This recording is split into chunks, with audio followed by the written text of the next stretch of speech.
और आप लोगों ने जो दिया है इसके लिए हमको बहुत बहुत धन्यवाद। आप लोग का इतना प्यार मिला, इतना सपोर्ट मिला, हम कभी उम्मीद नहीं कर सकते थे कि इतना ज्यादा आप लोग का सपोर्ट रहेगा। इतना लोग बड़ बुजुर्ग बा सब जना कि हमारे हाथ जोड़ के पढ़ने से लड़कों ने कहा था कि सर आप अपना ओरिजिनल नाम बता दीजिए ना, कि देखिए अब नाम जान के आप क्या करिएगा, बस इतना समझिए कि मेरा नाम जो है ना वो एम से शुरू होता है, बस इतना जानिए, एम खान आप कह सकते हैं, जो भी हो गया। बाकी कई लोग यूट्यूब पे नाम बता रहे हैं मेरा, वो गलत बता रहे हैं। और हाँ, यूट्यूब पे कुछ लड़कों ने बता दिया कि भैया इनकम इतनी है। देखिए आप सब गलत में है।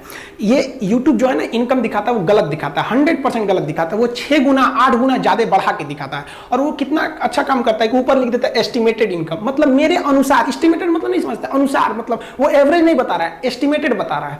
वो इसलिए बताता है कि बाकी लोग भी देख के और यूट्यूब पर आए। वो यूट्यूब को बहुत बड़ा करना चाहता है कि दूसरा कोई कंपनी यूट्यूब का टक्कर ना ले सके, क्योंकि जिसको जो सर्च करना है वो यूट्यूब पर आके करे। अब वो सारे लोग यूट्यूब पे अपलोड कैसे करेंगे जब तक उन्हें लालच नहीं दिखाया जाएगा? तो इस सब चक्कर में नहीं पड़िए। लेकिन हाँ, हम सबको कहना चाहते हैं कि अगर आप इस देश की सेवा करना चाहते हैं, यूट्यूब पर आकर फ्री में अगर आप अपना ज्ञान की दान देना चाहते हैं तो आप जरूर आइए। लेकिन हाँ, आपको जो ये दिखाया जाता है ना वो एकदम गलत दिखाया जाता है। आप अगर देखिएगा क्या इनकम होता है यूट्यूब का, तो आप मतलब बिलीव नहीं कीजिएगा। आपको हम एक चार्ट दिखा देंगे, आप इसका स्क्रीनशॉट लेके रख लीजिए। कुछ हम भी मानव हैं, कभी कोई गलती हो जाती है, मिस्टेक से कभी कुछ गलत निकल जाए तो आप उसके लिए माफ कर देंगे, हम आपसे उम्मीद करते हैं।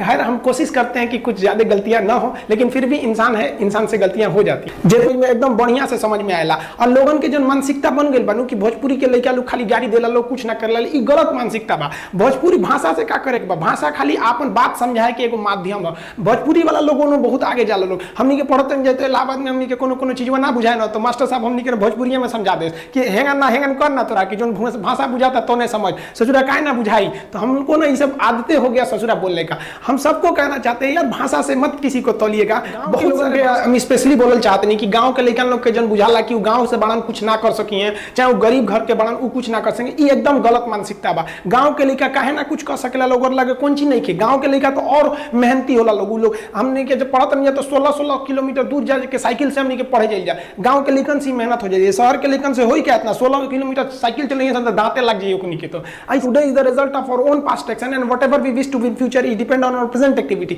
सो we should decide whatever we should act now, we are responsible for what we are. आपको पता था पटना वाले जो क्लास के लड़के थे उनको तो पता ही था कि भाई मेरी तो सगाई हो गई थी, 2 साल पहले ही हो गई थी। अब मम्मी कह रही है ना कि तुम एक काम करो जल्दी जल्दी तुम्हारी हम अगस्त में शादी करा देते हैं। तो हम उनको कौन समझाए? मम्मी पापा को समझाना काफी मुश्किल होता है कि भाई अभी स्टूडेंट सबको पहले देखा जाए, पहले ये लॉकडाउन खत्म हो, हम लोग पहले कोरोना से जीतेंगे, बाद में शादी ब्याह होते रहेगा हम लोग का। पहले हम लोग को अभी पहले जल्दी जल्दी पूरी अर्थव्यवस्था हर एक जनजीवन अपने रास्ते पे आए, जल्दी जल्दी हम क्लास को फिर से ओपन करें। हम बहुत मिस करते हैं पटना के उस क्लास को। वो लंबी जब लाइन लगी रहती थी क्लास की भीड़ की, वो जब हम मकर संक्रांति के दिन साथ में सबके दही चूड़ा खाया करते थे, होली खेला करते थे साथ में, रक्षाबंधन में जितना मेरे पे राखी बांधा गया हाथ पे, हमको नहीं लगता है शायद किसी के उतना राखी भी बांधा गया हो। सरस्वती पूजा में हम लोग साथ करते थे, ईद हो गया, क्रिसमस हो गया, सब साथ मनाते थे। उसको काफी मिस कर रहे हैं। और मम्मी को भी हम समझाए कि मम्मी अगर ये शादी अभी कर दीजिएगा तो जो पटना वाले स्टूडेंट है वो कैसे आएंगे? आप वही नहीं आएंगे तो फिर शादी का मतलब क्या रह जाएगा?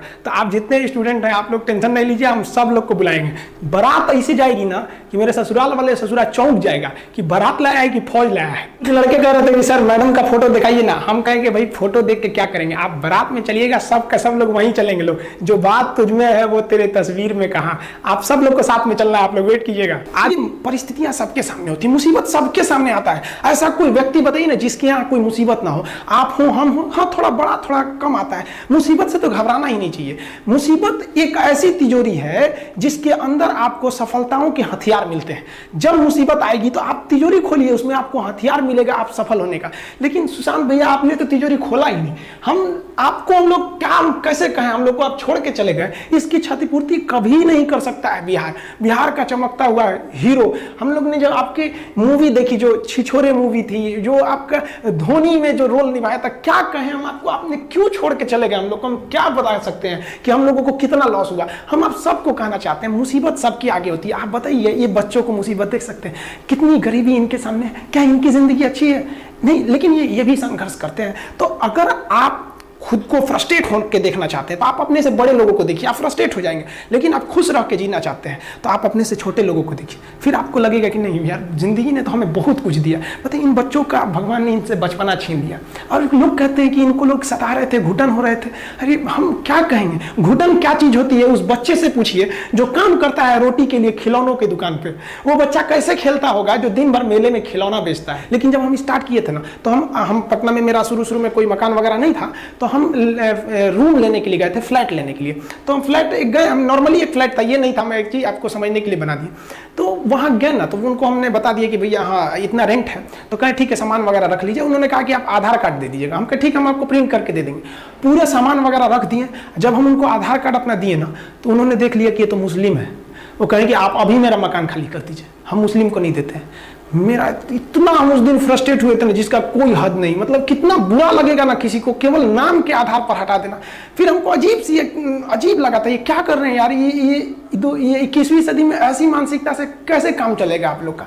फिर क्या करेंगे, उनके आगे तो हम लोग जीत नहीं सकते। फिर पूरा सामान ले आए। फिर से एक जगह और गए, तो वो भाई साहब मुस्लिम थे। तो वो पूछे कि आपका नाम क्या है। तो हम कहे आप ये नाम क्यों पूछ रहे हैं मेरा। तो उन्होंने क्या कहा कि हम हिंदू को नहीं देते हैं। देखिए, एक जगह हिंदू है वो मुस्लिम को नहीं देते हैं, एक जगह मुस्लिम है जो हिंदू को नहीं देते। हमको ये समझ में नहीं आ रहा है कि हम किसको बोले, किसको सही बोले, किसको गलत कहे। फिर एक भाई साहब के पास गए, हम कहें कि देखिए भैया आपके यहाँ हमको रूम चाहिए, लेकिन हिंदू मुस्लिम का लफड़ा तो आपके यहाँ नहीं है। उन्होंने कहा कि नहीं हमारे यहाँ नहीं है। 3-4 जगह देखे तो हमको लगा कि नहीं, कई लोग हैं जो दे देते हैं। तो हमको एक बात समझ में आया, यार सारे लोग गलत नहीं है और ना ही सारे लोग अच्छे हैं। कुछ ससुरे बहुत खचरा हैं और कुछ बहुत अच्छे भी हैं यहाँ पे। लेकिन इससे घबराना नहीं चाहिए। हमको कुछ समय के लिए बहुत बुरा लगा था यार, क्या हो गया हमारे देश को। जब हम गुलाम थे तो हिंदुस्तानी थे, ये आज़ादी ने हमें हिंदू मुसलमान बना दिया। ये क्या मतलब बनता है। हम तो ये कहते हैं कि भैया एक अच्छा हिंदू वही है जिसे कोई मुस्लिम भी गाली ना दे सके, कुछ ना बोल सके। आप बताइए ना, विवेकानंद के बारे में कोई अपशब्द बोल सकता है। और अच्छा मुसलमान वही है जिसे कोई हिंदू भी चाह के अपशब्द नहीं बोल सके। हम किसी को भी कहते हैं, चुनौती देते हैं, आप अब्दुल कलाम के बारे में एक अपशब्द निकालिए, आप में हिम्मत ही नहीं होगा कि आप कुछ निकाल सके इनके बारे में। तो एक दिन क्या हुआ कि पीएमसीएच में किसी का ऑपरेशन था, वहां ब्लड नहीं था। तो किसी ने बताया कि चले जाओ खान सर के पास, वो ब्लड का इंतजाम करा देंगे और फ्री में करा देते हैं। वो लड़के, आप ही लोग तो ब्लड देते हैं, हम थोड़ी ना जाते हैं, हम तो आप लोग को मोटिवेट करते हैं। तो हमारे पास वो आदमी आए और देखे तो हम चौंक गए, क्योंकि वही व्यक्ति था जिन्होंने हमको अपने मकान से बाहर निकाला था कि तुम मुसलमान हो, तुम्हें नहीं देंगे। और आज वो आए थे कि उनके बेटी का ना ब्लड की एकदम सख्त जरूरत थी। हमने उनसे पूछा कि आपको हिंदू का ब्लड चाहिए कि मुसलमान का ब्लड चाहिए। तो उन्होंने कहा कि भाई कुछ भी चलेगा वहां पर।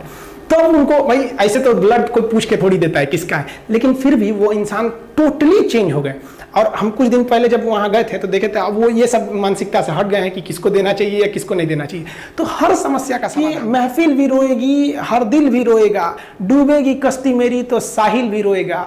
इतना प्यार बांटूंगा इस दुनिया में ऐ मेरे दोस्त कि मेरे मरने के बाद मेरे आशिक तो क्या मेरा कातिल भी रोएगा। जब हमारे पास परिस्थितियां आती हैं, हम घिर जाते हैं चारों ओर से, तो हम परिस्थितियों को दोष देने लगते हैं, न कि उस परिस्थितियों से निकलते हैं। कोई मस्जिद जाता है, कोई मंदिर जाता है, कभी सोचा है भगवान को कितना बुरा लगता होगा। सोचते होंगे कि बंदा केवल हमसे मांगने ही आता है, यार कभी मिलने भी आया करो। हमको तो लगता है किसी दिन भगवान निकल के बोलेंगे कि यार केवल तुम लोग हमसे मांगने ही आते हो, कभी मिलने भी आया करो। देखिए जिंदगी में आपसे भी कुछ गलतियां होंगी, और गलती किससे होती है? जो काम करता है, मेहनत करने वालों से ही तो गलतियां होती है। निकम्मों की तो पूरी जिंदगी निकल जाती है दूसरों में कमी ढूंढते ढूंढते। देखिए सफलता और असफलता में थोड़ा सा अंतर है। सफलता आपका परिचय दुनिया के सामने कराएगी और असफलता दुनिया का परिचय आपसे करा देगी। इसलिए सफल जरूर होइए।